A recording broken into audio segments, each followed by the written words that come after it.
Last part में हमने देखा था कि मैक्स अपने थर्ड क्लोन को ढूंढ रहा था, पर फाइजिंग किंग नाम के कल्टीवेटर ने सिल्वर विंग्स को पाने के लिए मैक्स पर हमला कर दिया था, जिससे बचने के लिए मैक्स रेड सी के अंदर घुस गया था, जहां पर एक सेक्ट रहता था। तो मैक्स उस सेक्ट के लोगों से बचने के लिए जगह जगह छुपने लगता है। पर दूसरी तरफ उस सेक्ट का प्रिंस अपनी पूरी सेना के साथ मैक्स को ढूंढने के लिए तैयार हो रहा था। अब आगे तो इस पार्ट की शुरुआत में हम देखते हैं कि उस क्लैन के लोग मैक्स को ढूंढ रहे थे। दूसरी तरफ मैक्स अलग अलग जगह छुपते हुए बच रहा था। तभी बबाता मैक्स से कहती है कि ये लोग सर्कल बना के धीरे धीरे उस सर्कल को छोटा कर रहे हैं और इनका सर्कल बहुत तेजी से छोटा हो रहा है, जिसकी वजह से ये हमें जल्दी ढूंढ सकते हैं। इधर उस क्लैन का प्रिंस अपनी प्रजा से कहता है कि हम ढूंढने में कोई भी कमी नहीं रखेंगे और उस एलियन को यहाँ से भागने नहीं देंगे। तभी उसकी सेना का एक मेंबर उससे कहता है कि 9 लेयर सर्कल फॉर्मेशन बन चुकी है। इस पे वो प्रिंस कहता है कि उस सर्कल को और टाइट कर दो और चपा चपा छान मारो, लेकिन वो यहाँ से निकलना नहीं चाहिए। अब सभी लोग अपनी अपनी पोजीशन लेते हुए मैक्स को ढूंढ रहे थे। तभी अचानक से मैक्स भागता हुआ उनमें से एक को दिख जाता है और वो सोल्जर मैक्स पर अटैक करता है, लेकिन मैक्स उसके अटैक से बच जाता है।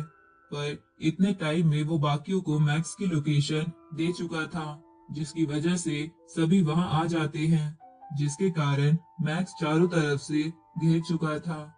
तभी वो प्रिंस भी वहां आ जाता है और अपने लोगों से कहता है कि इस पे अपने 9 नेदर सेक का कंबाइन अटैक करो। तो वो लोग ऐसा ही करते हैं, जहां इसकी वजह से मैक्स मारा जाता है। जिसके बाद मैक्स की स्टोरेज रिंग उठाकर वो प्रिंस उसे चेक करता है, लेकिन उसे उसमें कुछ नहीं मिलता, जिसे देखकर वो समझ चुका था कि जो अभी मरा है वो फेक मैक्स था। इसलिए वो अपने सोल्जर्स को फिर से पोजीशन लेकर मैक्स को ढूंढने के लिए बोल देता है, जिसके बाद वो सोल्जर्स धीरे धीरे सर्कल छोटा करते हुए मैक्स को ढूंढने लगते हैं। इस तरफ मैक्स एक बड़ी सी गुफा में छुप के बैठा था, जहां वो हमें बताता है कि मैंने कई जगह पर अपने इंसेक्ट स्लेव्स को अपना रूप देकर फैला दिया है, ताकि मैं इन लोगों से थोड़े समय बच सकूं, जब तक मेरी मौसा क्लैन वाली बॉडी यहाँ नहीं पहुंच जाती। इधर मैक्स की मौसा क्लैन वाली बॉडी उस सी के अंदर एंटर हो चुकी थी, लेकिन उस बॉडी को भी उस भवंडर से ट्रैवल करने में बहुत ही ज्यादा तकलीफ हो रही थी। इसलिए वो इनेट सीक्रेट लॉ डोमेन को इस्तेमाल करके आगे बढ़ने लगता है। दूसरी तरफ उस क्लैन के सोल्जर्स को कई सारे मैक्स दिखने लगते हैं, जिन्हें वो एक एक कर मार रहे थे, लेकिन उन्हें पता चलता है कि वो सब बस इंसेक्ट स्लेव्स हैं। इधर वो प्रिंस अपनी सेना से कहता है कि ऐसे ही प्लान को जारी रखो और सभी दिखने वाले एलियंस को मार दो, यहाँ तक कि किसी एक को भी जाने मत देना। इधर मैक्स की मौसा क्लैन की बॉडी लगभग पहुंचने ही वाली थी। साथ ही उन सोल्जर्स का सर्कल भी छोटा होते होते उस गुफा के पास पहुंच चुका था। तभी वो प्रिंस अपने मन में सोचता है कि अब तक हमने 39 एलियंस मारे हैं और हमारा सर्कल बस 1 लाख किलोमीटर का रह गया है, जिसकी वजह से जल्द ही हमें वो मेन एलियन मिल जाएगा। अब उस गुफा में भी वो सोल्जर्स पहुंच जाते हैं। तभी अचानक से मैक्स के दो रूप उन सोल्जर्स पर अटैक करते हैं, पर वो सोल्जर्स उसे खत्म कर देते हैं और उन्हें पता चलता है कि वो भी इंसेक्ट स्लेव्स की बॉडीज थी। उसी वक्त वहां पर ये शोर सुन के प्रिंस भी आ गया था। तभी उनमें से एक प्रिंस को कहता है कि हमने हर जगह ढूंढ लिया, यहाँ तक कि हमारा सर्कल भी पूरा हो गया, लेकिन हमें वो कहीं पर भी नहीं मिला। इस पे वो प्रिंस कहता है कि ऐसे कैसे हो सकता है। इस तरफ मैक्स मौका पाकर मौसा क्लैन की बॉडी का इस्तेमाल करके उन्हीं सोल्जर्स के बीच छुप गया था। साथ ही वो अपने इनर वर्ल्ड में जाकर उस वर्ल्ड ट्री के टुकड़े से क्लोन बनाने की तैयारी करने लगता है, लेकिन उस टुकड़े की पावर इतनी ज्यादा थी जिसे वो इनर वर्ल्ड नहीं झेल सकता था, जिसकी वजह से मैक्स की प्रोसेस अनस्टेबल होने लगती है। तो मैक्स अपनी गोल्डन हॉर्न बेहेमोथ वाली बॉडी से उस प्रोसेस को स्टेबल करने की कोशिश करता है, लेकिन ऐसा नहीं हो पाता और वो वर्ल्ड ट्री का टुकड़ा भी डिस्ट्रॉय हो जाता है, जिसे देखकर मैक्स कहता है कि मेरा इतनी मेहनत करने का कोई भी फायदा नहीं हुआ। आगे मैक्स उन्हीं सोल्जर्स के रूप में उस नेदर सेक्ट के रेजिडेंशियल एरिया में घूमने लगता है। जहाँ पर वो मन में सोच रहा था कि एक कल्टीवेटर के पास कितनी बड़ी गॉड बॉडी है, उसी से उसकी गॉडली पावर डिसाइड होती है। अगर मेरे थर्ड क्लोन के पास अच्छी खासी गॉडली पावर होगी तो इससे मुझे बहुत ज्यादा फायदा होगा।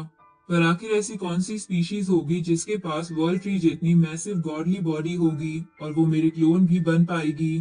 तभी उसे 3 बच्चे खेलते हुए दिखते हैं, जिन्हें देखकर मैक्स कहता है कि ये बच्चे बचपन से प्लैनेट लेवल पर हैं और ये बड़े होते ही बिना कुछ करे वर्ल्ड मास्टर लेवल पर पहुंच जाएंगे। इस सेक के लोग भी काफी ताकतवर हैं। तभी उनमें से एक बच्चा बाकी दोनों बच्चों से कहता है कि तुम दोनों एक सी किंगडम वाले सी से पैदा हुए हो और मेरा सी जिससे मैं पैदा हुआ हूँ वो तुमसे सुपीरियर था, इसलिए तुम सबको मुझे रिस्पेक्ट देनी चाहिए। ये सुन के मैक्स को कुछ भी समझ नहीं आ रहा था, इसलिए वो बवाता से पूछता है। तो बवाता कहती है कि मैंने सुना था कि यहाँ पर 108 प्रिंस है जो कि यहाँ के 108 समुंदर से बने हैं, लेकिन मैक्स को अब भी सब कुछ समझ नहीं आ रहा था। इसलिए वो ये सब बात जाके वर्चुअल यूनिवर्स के थ्रू केओस सिटी लॉर्ड से पूछता है, जो मैक्स को बताता है कि जिस समुंदर को पार करके तुम इस सेक्ट में पहुंचे थे वो समुंदर 108 पार्ट्स में डिवाइडेड है और उन सभी समुंदर का एक एक प्रिंस है। और जिन बच्चों को तुमने देखा था वो उन प्रिंस के अगले वंशज है और इन सभी प्रिंस का एक मास्टर है जिसे नेदर सेक्ट मास्टर कहते हैं और उस नेदर सेक्ट मास्टर का स्टेटस लगभग मेरे बराबर है, क्योंकि अगर उसे कोई मार भी देगा तो वो फिर से जिंदा हो सकता है, जिसकी वजह से वो कभी मर नहीं सकता। जिसकी वजह है वो विशाल समुंदर जो कि उसकी एनर्जी का सोर्स है, जो बहुत किलोमीटर्स में फैला हुआ है। इसके बाद केओस सिटी लॉर्ड मैक्स को बताता है कि एक बार ईगल क्लैन का मास्टर और फॉक्स क्लैन का मास्टर नेदर सेक्ट मास्टर का पीछा करते हुए उस समुंदर में आ गए थे, जहां उस समुंदर में घुसते ही ईगल सेक्ट मास्टर की मौत हो गई थी और फॉक्स क्लैन का मास्टर भी बड़ी मुश्किल से अपने ट्रेजर की मदद से भाग पाया था। इसलिए तब से सभी जानते हैं कि नेदर सेक्ट मास्टर खुद ही वो समुंदर है और उस समुंदर में उससे पंगा नहीं लिया जा सकता। इसके बाद सिटी लॉर्ड मैक्स से पूछते हैं कि तुम ये सब मुझसे क्यों पूछ रहे हो। इस पे मैक्स कहते हैं कि मुझे अपना तीसरा क्लोन बनाना है और मुझे लग रहा है कि मेरे लिए इस सेक्ट के समंदर का डीएनए इस्तेमाल करना चाहिए।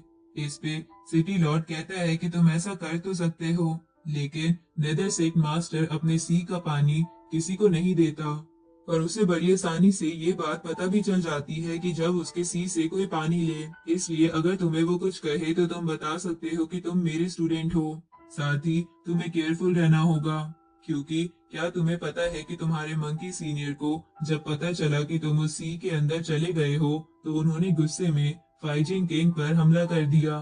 तो मैक्स पूछता है कि फिर क्या हुआ।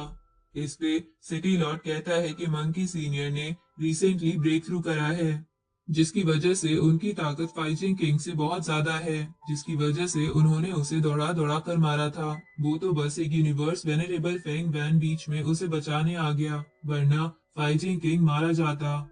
ये सुन के मैक्स कहता है कि मैं फ्यूचर में जरूर मंकी सीनियर के लिए कुछ करूंगा और रही बात फाइजिंग किंग की, तो मैं उसे तो एक न एक दिन मार ही दूंगा। आगे मैक्स उसी सोल्जर वाली बॉडी में एक फोरबिडन एरिया में जाने लगता है जहां से वो सब प्रिंस बॉर्न होते थे। लेकिन अचानक से उसे एक और सोल्जर रोक लेता है और उससे पूछता है कि तुम यहाँ क्या कर रहे हो। इस पे मैक्स उसे कहता है कि मैं सोचता सोचता यहाँ पर गलती से आ गया। तो वो सोल्जर मैक्स से कहता है कि तुम्हें पता है ना कि इस जगह का पानी टच नहीं किया जा सकता, इसलिए जल्दी से यहाँ से निकल जाना। इधर बबाता मैक्स से कहती है कि मैं होप करूंगी कि नेदर सेक्ट मास्टर जरा सा पानी लेने के कारण गुस्सा ना हो जाए। इस पे मैक्स कहता है कि मुझे थर्ड क्लोन बनाना है, इसलिए मुझे रिस्क तो लेना होगा।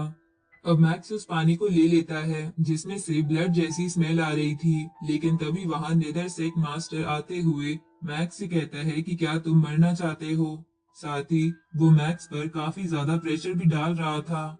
तो मैक्स अपने घुटने पर आकर उसे ग्रीट करता है, जिसपे वो नेदर सेक्ट मास्टर मैक्स से बोलता है कि तुम यहाँ पर काफी लंबे समय से थे, इसलिए तुम्हें पता होना चाहिए कि यहाँ पर आना मना है। पर तुम ना केवल यहाँ पर आए पर यहाँ का पानी भी ले लिया। इस पे मैक्स कहता है कि मुझे यहाँ का पानी थोड़ा अलग लगा क्योंकि उसमें थोड़ी ब्लड जैसी स्मेल आ रही थी, इसलिए बस मैंने एक एक्सपेरिमेंट के लिए वो पानी ले लिया। ये सुन के वो नेदर सेक्ट मास्टर कहता है कि कुछ भी हो, तुमने फोरबिडन एरिया से पानी चुराया है, इसलिए तुम्हें उसका भुगतान करना होगा। ये सुन के मैक्स सोचता है कि लगता है मुझे अब सिटी लॉर्ड का नाम लेना होगा। पर तभी वो नेदर सेक्ट मास्टर मैक्स से कहता है कि तुम्हें क्या लगता है मैं तुम्हें ऐसे ही मार दूंगा? तुम blade river king ancestor God sect के मेंबर बनने वाले हो, इसलिए अगर तुम मेरे कल्टीवेशन टीचिंग के प्रोटेक्टर भी बन जाओगे तो मैं तुम्हें छोड़ दूंगा, वरना तुम जानते हो कि तुम्हारे साथ क्या होगा। तभी बबाता मैक्स से कहती है कि बीस्ट गॉड स्टैचू के 5th लेवल को अनलॉक करते ही तुम एंसेस्टर गॉड सेक्ट को ज्वाइन कर पाओगे, और उसे ज्वाइन करने के बाद तुम्हें और भी चीजें ज्वाइन करनी होगी, इसलिए तुम्हें ये ऑफर मान लेना चाहिए।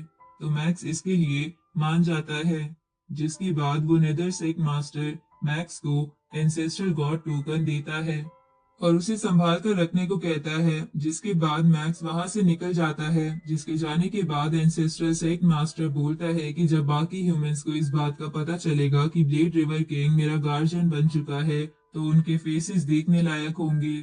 इस तरफ एरो किंग मैक्स को इस बात के लिए कंग्रेचुलेशन बोलता है, जिसके बाद मैक्स अपने इनर वर्ल्ड में जाके उस वाटर की मदद से थर्ड क्लोन बनाना शुरू कर देता है। जहाँ प्रोसेस स्टार्ट होते ही वहां पर एक एग जनरेट हो जाता है, जिसे देखकर बबाता कहती है कि ये 600 साल में हैच हो जाएगा और तुम्हारा तीसरा क्लोन भी तैयार हो जाएगा। ये सुन के मैक्स खुश हो जाता है और इसी के साथ ये पार्ट यहीं खत्म होता है।